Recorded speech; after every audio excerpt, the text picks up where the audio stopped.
రే పవను, ఎలా ఉన్నావు? మావయ్య బాగున్నాను మావయ్య, మీరెలా ఉన్నారు? మన సంక్రాంతి కూరెళ్ళినప్పుడు నువ్వు లేవు. ఏంటా అని మీ నాన్న అడిగితే హైదరాబాద్లో ఉంటున్నావని చెప్పాడు. ఏమన్నా చేతనావా లేకపోతే ఇంకా ఖాళీయేనా? అదా, ఆల్రెడీ జాబ్లో జాయిన్ అయ్యాను మావయ్య.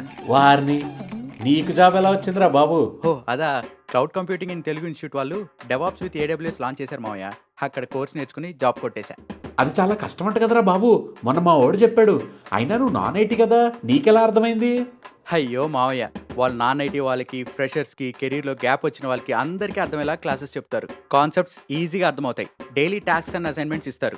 మనకు డౌట్స్ వచ్చింది అనుకోండి, వాళ్ళే టెలిగ్రామ్లో డిస్కషన్ ఫోరం పెట్టి క్లియర్ చేస్తారు. మరి ట్రైనర్ డౌట్స్ క్లియర్ చేస్తాడా? ప్రతిరోజు క్లాస్ అయిపోయాక ట్రైనర్ మనతో 20 మినిట్స్ ఇంటరాక్ట్ అవుతారు. అదంతా ఓకే గానీ కోర్స్ ఫీజు సంగతి ఏంటంటావు? మార్కెట్లో వీళ్ళు ఈ కంటెంట్కి వీళ్ళు చాలా తక్కువ ప్రైస్కి చెప్తున్నారు. ఇవి కాకుండా ఇంకేం ఫెసిలిటీస్ ఉన్నాయో చెప్పు. ఇంకా డీటెయిల్స్ కావాలంటే ఈ నంబర్కి వాట్సాప్ చేయమావయ్య.